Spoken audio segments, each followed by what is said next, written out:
So with that, we are moving to medication.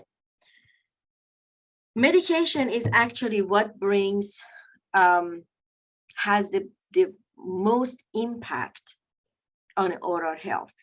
If I go back and showed you the very first picture I showed you, look in the mouth, there was one picture of just the tongue, that how dry the tongue was.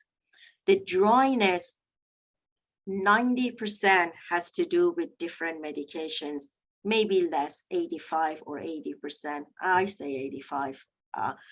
But because some of it is also ageism, aging as we age, even though if we are lucky enough up with those 1% or 1.5% that healthier elderly, the function of body overall changes by in age. The function the glands reduce their productivity, saliva decreases, the whole organs. But as we get age, even the healthy aging, it doesn't mean with no change. However, those who have medications, especially medications of different class, I'll show you in the next slide that how important it is if we don't know every drug by name and what they do, but we have to know what class of medications will do as far as impacting oral health, and how many of those classes of medications majority of elderly take. And here are the classes of medications that I'm talking about. Most elderly deal with allergies more than younger people because their whole immunity is weaker. When you look at the class of antihistamine, antispasmodics, which they use for IBS issues, constipation usually is routine, unfortunately, and that even caused by a lot of medications. Medications can literally modify functions of a body on top of ageism. Antidepressants, when I go to nursing homes, they are my most, they're the cohort of patients that I see nowadays, as of, I want to say, within the past 10 years. I don't work in a nice dental office with the equipment, with everything in place, and patients who come in on their appointments. I don't have those. I go to see the patients that have not seen anybody, any dentist, anyone in years. Some of them have been in facilities for years. Some of them, like George, are homebound for years. And a lot of them, even if they do have mouth problem, oral health pain, they're not able to express. They work the heavy duty, beautiful cosmetic dental work that they had done 30 years ago, and they require maintenance to keep them proper, is no longer there. So you're looking at depression, muscle relaxant. If you look at all those class of drugs, opioid, blood pressure medications, pain medications, all of these come together. If you look at the conditions, they are all the conditions that majority of elderly deal with at least one or two or three. Some of them 5, 6, or 7.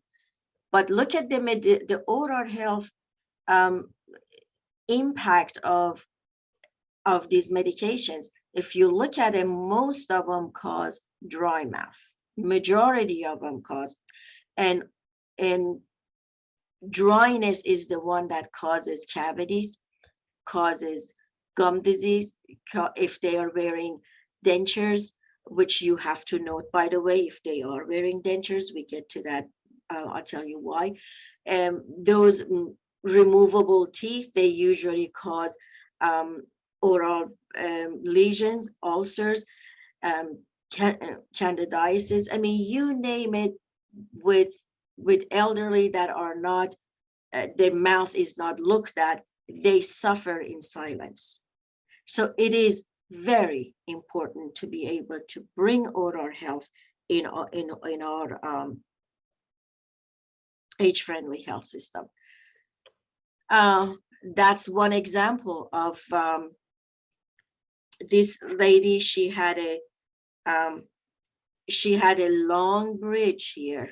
As you can see, the other side is still intact. But as a result of, and again, she has Alzheimer's, and as a result of her sickness for years and years, her mouth, because of her medications, was dry. When they called me, she hadn't seen any dentist, and no one, of course, the mouth wasn't x-rays or even examined or even assessed. The difference, by the way, between examination and assessment is, with examination comes diagnosis, and you need x-rays and you need to look at everything all together. With assessment, you just look and see what doesn't look normal. That's it. That's the difference between examination and assessment. So we are looking at this this woman that suddenly the whole bridge comes out because every tooth underneath was decayed. That's not a process that can happen overnight. That's years and years and years of decay moving.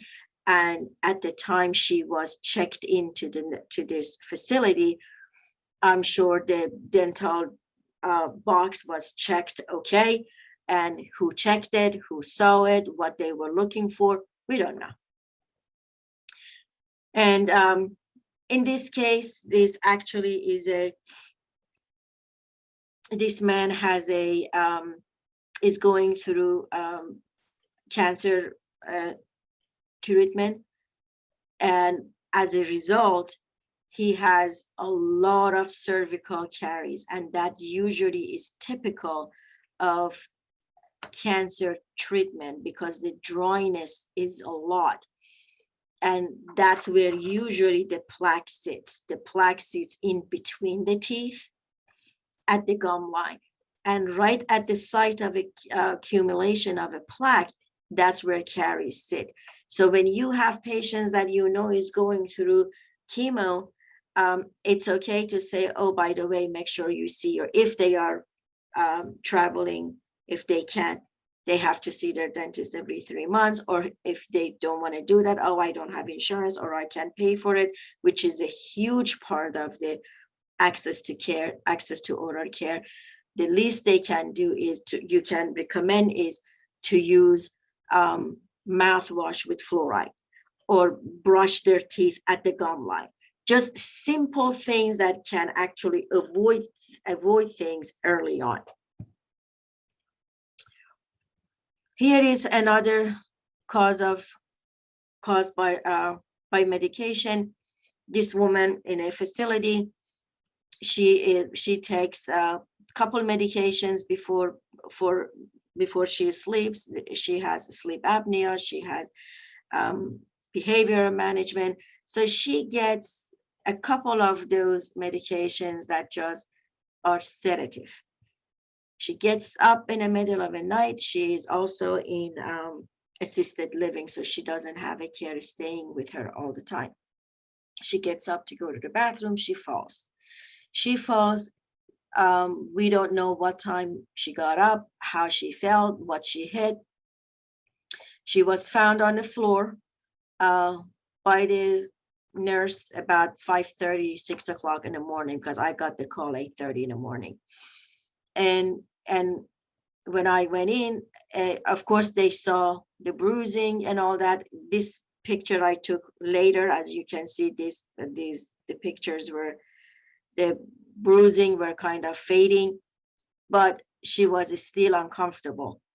So when I went in again, I was allowed, I mean, she let me, she was at the same day, she was so in pain, she didn't want to see anyone. And then I saw the teeth, the tooth was actually moved out of the way. She couldn't bite, she couldn't eat. Every time anything touched that tooth, she would hit people. She was She was just miserable and in pain.